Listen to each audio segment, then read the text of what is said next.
Una noche que parecía destinada a la calma en la ciudad de La Esperanza, en Honduras, se transformó en tragedia cuando Keila Martínez fue llevada a la comisaría local. Esta estudiante de enfermería y llena de sueños jamás imaginó que aquellas horas serían sus últimas. Detenida por supuestamente no acatar el toque de queda, su destino quedó sellado tras las puertas de una celda. Lo que sucedió en esa madrugada es un misterio que aún persiste en la memoria colectiva. Los relatos oficiales hablan de que ella se quitó la vida, pero los detalles y el testimonio de quienes la conocieron siembran dudas profundas. Este caso parece desmoronarse en un laberinto de silencios y verdades incompletas.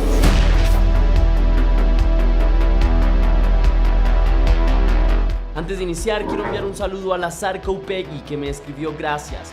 Gracias a ti, mi leyenda, por verme y por mostrarme tu cariño. Te deseo lo mejor del mundo y te envío un abrazo cósmico.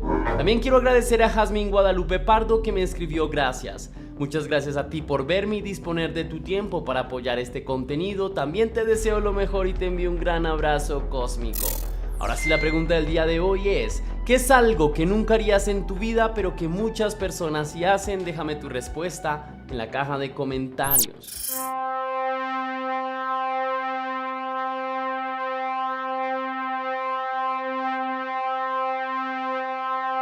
Keila Patricia Martínez Rodríguez era una joven como cualquier otra. Tenía 26 años y era estudiante de enfermería de la Universidad Nacional Autónoma de Honduras. Vivía en Tegucigalpa, pero para el momento de los acontecimientos que estoy por relatar, se encontraba en La Esperanza, en el departamento de Intibucá. El 2021 para Keila, al igual que para muchas otras personas de todo el mundo, fue especialmente difícil, pues las medidas de salubridad dictadas por la pandemia nos obligaron a todos nosotros a mantener una distancia a la que no estábamos acostumbrados, especialmente con las personas que queremos. Para muchas personas, ese fue un momento que reveló la importancia de la interacción humana y de los vínculos sociales bajo los cuales se ha erigido nuestra sociedad. Para el personal de salud, la pandemia se vivía con otra intensidad, y es que a pesar de que Keila aún no había terminado sus estudios universitarios, ya se desempeñaba como enfermera. Durante toda la pandemia atendió con esmero y dedicación la emergencia sanitaria, y aunque habían días buenos y otros no tanto, no renegaba de su trabajo. Al contrario, lo cumplía de buena gana, convencida de que sus acciones tenían un impacto positivo en todo lo que estaba pasando. Keila en realidad disfrutaba de la profesión que había escogido. El sábado 6 de febrero de 2021, la pandemia ya se encontraba en uno de sus puntos más álgidos. Por aquellas épocas, varias de las grandes metrópolis de todo el mundo parecían auténticas ciudades fantasmas. Era común asomarse por las ventanas y no ver a ninguna persona en la calle. También era habitual que en medio de una salida, las personas no se cruzaran con alguien más en metros o incluso kilómetros. Ese mismo día, como ya hemos referido, Keila se encontraba en La Esperanza, departamento de Intibucá, pues aquella era su ciudad natal, por lo que allí también vivían todos sus amigos de infancia y conocidos de toda la vida. Su madre, su padrastro y 2 de sus 3 hermanos no vivían en el país, por lo que su única familia realmente cercana en Honduras era su hermana. Ese día Keila y sus amigos acordaron un encuentro en un restaurante. Allí comieron y bebieron algunos tragos. Cerca de las 11 de la noche, Keila y su amigo Edgar José Velázquez, médico ginecólogo, abandonaron el lugar y abordaron un vehículo conducido por el hombre. Parecía que el regreso a casa sería rutinario, sin mayores sobresaltos. Sin embargo, el toque de queda aquel día se estaba aplicando de manera implacable en Honduras. En el país centroamericano, este empezaba a las 9 de la noche y terminaba a las 5 de la mañana. Al pasar por un pequeño puesto de control, las autoridades interrogaron a los 2 jóvenes. Ambos mostraron las credenciales de que pertenecían al personal de salud, lo cual les permitía circular a cualquier hora del día. No obstante, las autoridades notaron que ninguno de ellos 2 venía de hacer guardia médica y que además de eso, habían ingerido alcohol, por lo que ambos fueron capturados por incumplimiento al toque de queda y por supuestamente hacer escándalo en estado de ebriedad en una vía pública. A pesar de que era un acontecimiento sumamente inesperado, los dos jóvenes creían que saldrían al día siguiente sanos y salvos y que aquella noche quedaría simplemente enterrada en un profundo mar de olvido, y si el olvido no llegaba, no pasaría de ser una simpática anécdota. Pero el desenlace de esta historia fue totalmente distinta. Los dos jóvenes fueron trasladados a una pequeña prisión y encerrados cada uno en celdas diferentes. Parecía un encierro rutinario por una falta menor más que por un crimen, pero las cosas cambiaron drásticamente en la madrugada del domingo 7 de febrero, cuando Kayla tuvo que ser trasladada al hospital Dr. Enrique Aguilar Cerrato. Pocos minutos después, a las 2:55 de la mañana, se confirmaría su deceso, aunque este no sería informado a nadie de sus familiares, sino que llegaría a oídos de Edgar, y este informaría a la hermana de Kayla. Los familiares y amigos de Kayla no podían creer la historia que les acababan de contar. La estudiante de enfermería había pasado en un lapso no mayor a 3 horas de estar encerrada en una celda a estar muerta. Ante las preguntas de la familia, las autoridades indicaron que la mujer se había quitado la vida por la supuesta vergüenza que sentía ante la captura que se había llevado a cabo. Según las autoridades, la mujer había utilizado el saco que llevaba puesto para poner fin a su vida. Naturalmente, esta historia no se la creía nadie. A pesar de ello, las autoridades emitieron un comunicado en el que mencionaban que durante una inspección de rutina, un guardia había visto a Kayla mientras intentaba acabar con su vida. Al verlo, el oficial supuestamente habría tratado de detenerla para más tarde llevar a la joven al hospital. Según el comunicado, la joven había llegado al hospital con signos vitales casi nulos pero viva, y allí se habría producido su deceso. Una portavoz de la Secretaría de Seguridad, Rebeca Martínez, avaló este comunicado sin siquiera estudiarlo detenidamente o iniciar una investigación. Tras esto, la mujer emitió 2 comunicados en los que se confirmaba que Kayla se había quitado la vida por sus propios medios. La indignación de la familia fue enorme, pues aquella historia no tenía mucho sentido. Además de eso, era un insulto a la memoria de Kayla y al dolor por el cual estaba pasando la familia. Nadie del círculo de la joven confiaba en la versión de las autoridades, y si en primer momento lo hacían por puro sentido común, no tardarían en tener herramientas y argumentos para creer que las cosas habían sucedido de una forma muy distinta.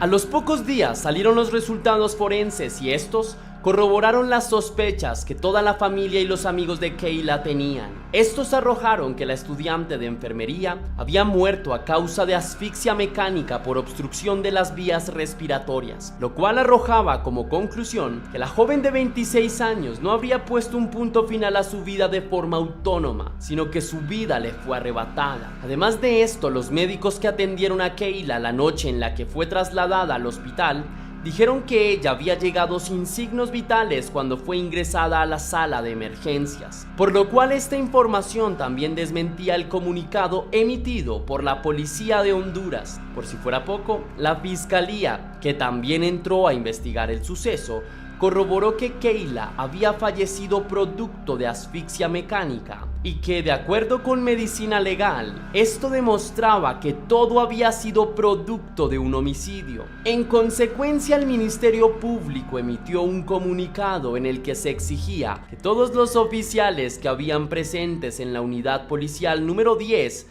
durante la estadía de Kayla en dicha instalación quedarán a disposición de la Fiscalía. La Fiscalía, por su parte, también informó que al cuerpo de Kayla se le harían más exámenes forenses, pues creían que estos ayudarían a revelar qué fue lo que sucedió ese día realmente. Como era de esperarse, el caso no pasó desapercibido para nadie. Se viralizó en redes y algunos medios de comunicación hicieron cobertura. Incluso en medio del confinamiento, varias personas se solidarizaron con el caso de Kayla y salieron a manifestar su inconformidad, y lo que a todas luces era un caso de abuso policial que estaba intentando ser ocultado por la propia institución de policía de Honduras. En medio de la cobertura del caso, apareció la hermana de Kayla, Nancy Martínez, quien informó que cuando capturaron a su hermana, no le permitieron hacer la llamada telefónica que es correspondiente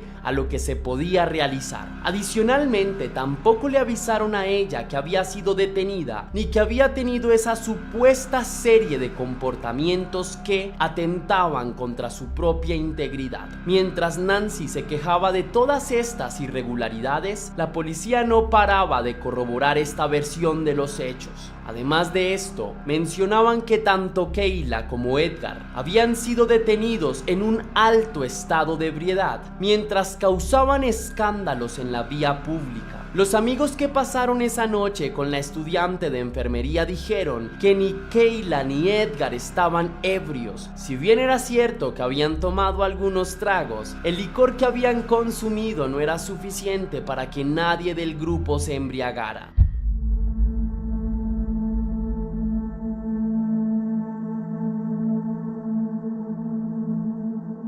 El 12 de febrero, Edgar Velázquez Orellana, el hombre con el que Kayla fue detenida, apareció para dar su versión de los hechos. Esta dejó sumamente consternada a la familia de la joven y al público en general. Velázquez informó que esa noche un control los había hecho detenerse mientras transitaban en el vehículo conducido por él. Los oficiales les solicitaron a ambos tripulantes sus identificaciones y credenciales. Luego de entregarlas, el oficial a cargo ordenó a los dos tripulantes que descendieran del vehículo y a su vez ordenó a otro oficial que revisara el carro. En ese momento Velázquez empezó a quejarse, pues consideraba que todo aquello era excesivo por transgredir el toque de queda. Aunque esto no fue dicho propiamente por Velázquez, un video empezó a circular por redes sociales en el que se puede ver a Kayla mientras intenta retener a su amigo. El hombre se queja de un hematoma, por lo que se puede inferir que el médico había sido golpeado por alguno de los oficiales. Tras esto, ambos fueron trasladados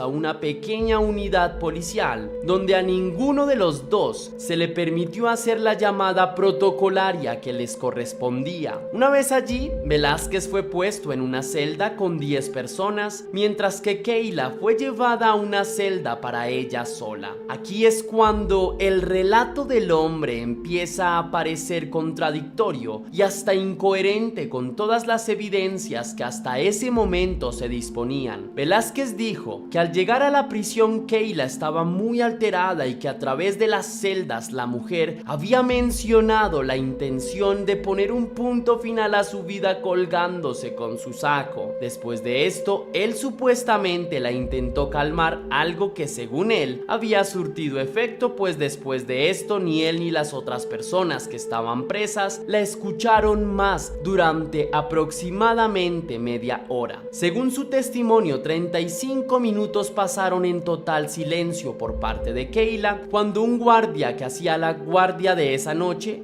llegó a sacarla de la celda para trasladarla al hospital. Luego de esto, Velázquez supuestamente no supo nada más hasta las 6 de la mañana, cuando fue liberado y le informaron que Kayla había muerto. Tras esto, el sujeto se comunicó con Nancy, hermana de Kayla, para informarle lo que había sucedido. Luis Sosa, padrastro de Kayla, calificó el testimonio de Velázquez como deshonesto e irresponsable. El hombre además comentó a los medios de comunicación que en reiteradas ocasiones había intentado comunicarse con él para hablar en privado de lo que realmente había sucedido ese día, pero este nunca les dio la cara. Incluso en alguna oportunidad lo buscaron directamente en el hospital donde trabajaba y este evadió a los familiares de Kayla y a algunos reporteros.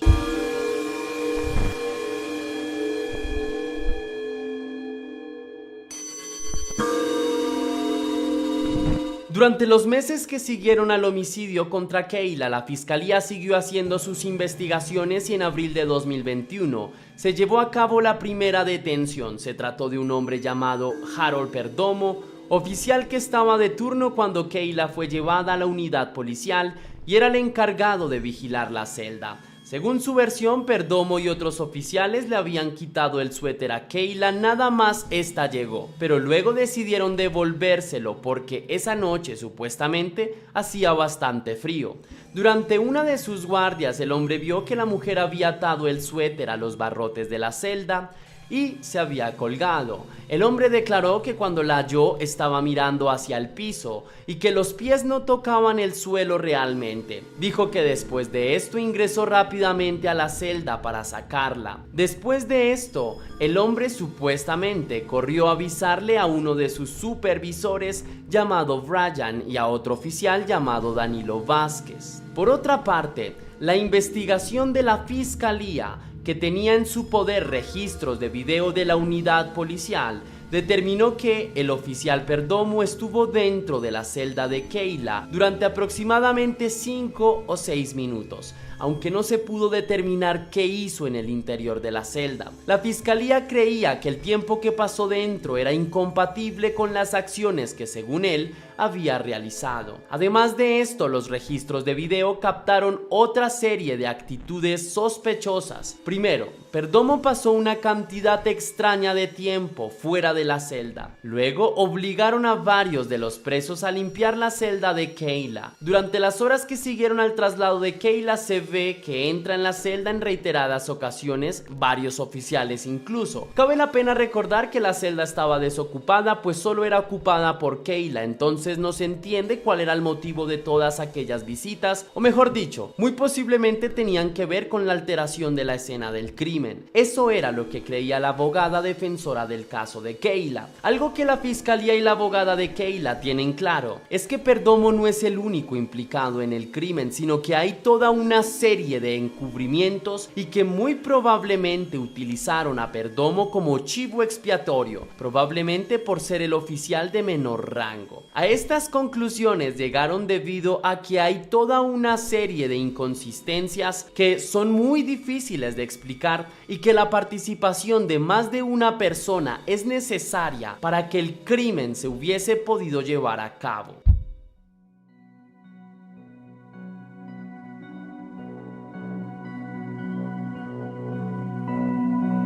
En un principio, Perdomo fue imputado por feminicidio agravado, sin embargo, su defensa consiguió que su delito fuera recalificado como homicidio simple. Esto es importante para lo que tiene que ver con las penas que el criminal podía llegar a pagar. En septiembre del año 2022 se llevó a cabo el juicio contra Harold Perdomo. Este sucedió en medio de un completo hermetismo y además se dilató mucho más tiempo del necesario. Estos retrasos en el proceso judicial favorecieron especialmente al imputado. La fiscalía empezó por mostrar los videos de vigilancia donde se podía ver a Perdomo ingresar en la celda y permanecer en ella durante 6 minutos. Además de esto, presentaron testimonios y las pruebas forenses que confirmaban que a Keyla alguien le había quitado la vida. Harold Perdomo fue encontrado culpable, pero la sentencia no se emitió inmediatamente. Antes de eso, la abogada y la familia de Keyla presentaron un recurso de amparo para cambiar nuevamente la tipificación del delito. Este fue negado en 2023. Para el 11 de octubre de 2023 se llevó a cabo una audiencia de individualización de penas. La sentencia se conocería el 3 de noviembre, sin embargo, esta se dilató 3 meses. Todo esto fue calificado por la abogada defensora del caso de Keyla como acciones para entorpecer el juicio y beneficiar al imputado, y como veremos a continuación, estas afirmaciones eran totalmente acertadas.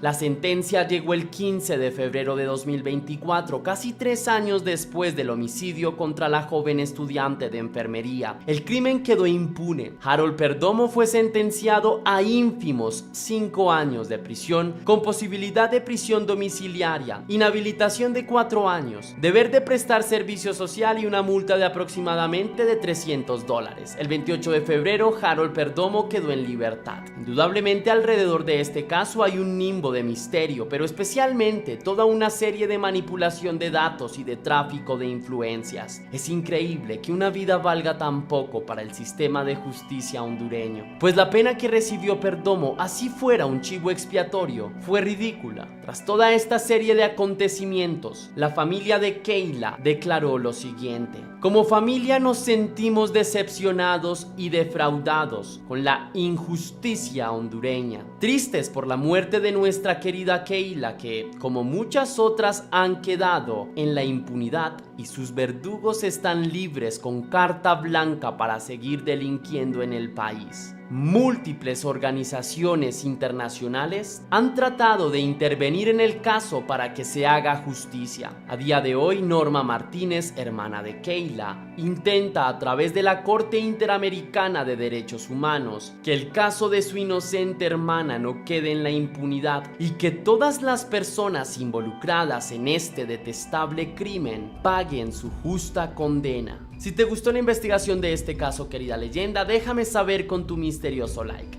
Si quieres y si puedes hacer una pequeña donación para la producción de Test Misterios, estaré enormemente agradecido. Lo puedes hacer con el botón de super gracias que se ubica allá abajo, justo al lado del botón compartir, o también vía PayPal, ya que tienes el link en la descripción y en el comentario fijado. Si lo haces de cualquiera de estas dos maneras, recibirás un agradecimiento personalizado y un saludo de mi parte para un próximo video. Sin más que añadir por hoy, mi querida leyenda, recuerda seguirme en mi página de Facebook Test Misterios y Test Misterios 2 y en mis cuentas de Instagram para que tengamos más contacto. Sin más que añadir, recuerda que las dudas te acompañan, que somos misterio y que tú y yo nos veremos en un próximo caso.